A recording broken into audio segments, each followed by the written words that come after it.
Hey guys, this is Miss Regine from Soar Educational Services, and today we are here with another SAT video. So this one reads: the demand for a certain product was 20,000 units when the price was $40 per unit, and the demand was 15,000 units when the selling price was $60 per unit. Based on the model, what is the demand when the selling price is $55? So I can create a table for this, sort of like an XY table. When the price is $40, we are expecting to sell 15,000 units. When the price is $60, that was 20,000 units. And we're expecting to sell 15,000 when it's $60. So now what we can do is find, like, what is the slope? What is the expected price per unit? So again, we can do change of y over change of x. That's the same thing as y2 minus y1 over x2 minus x1. So 15,000 minus 20,000 is negative 5,000. And 60 minus 40 is 20. And when you divide that, that's negative 250. So we can expect that there's going to be a 250 unit decrease for every dollar that it goes up.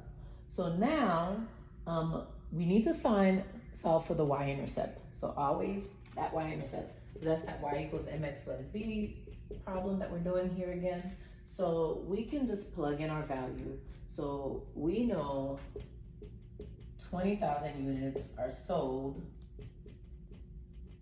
when the price is $40. So that gives me negative 10,000. And then if I add 10,000 to both sides,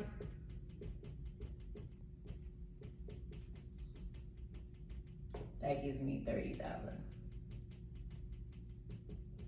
So our price is 30,000 for this one.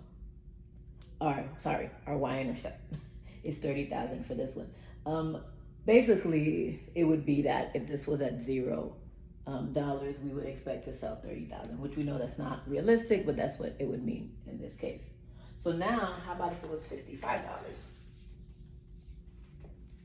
So what we need to do is just plug in for $55. So we know that it decreases by 250, and there's a starting at 30,000.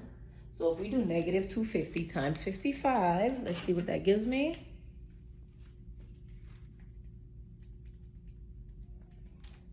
That is negative 13,750, and then add 30,000 to it. And that gives me 16,250. And that's my answer. So we would expect that we would sell 16,250, or the demand would be for 16,250 units at a price of $55. All right, so that was all for this problem. Remember to like and subscribe, and I'll see you next time. Bye.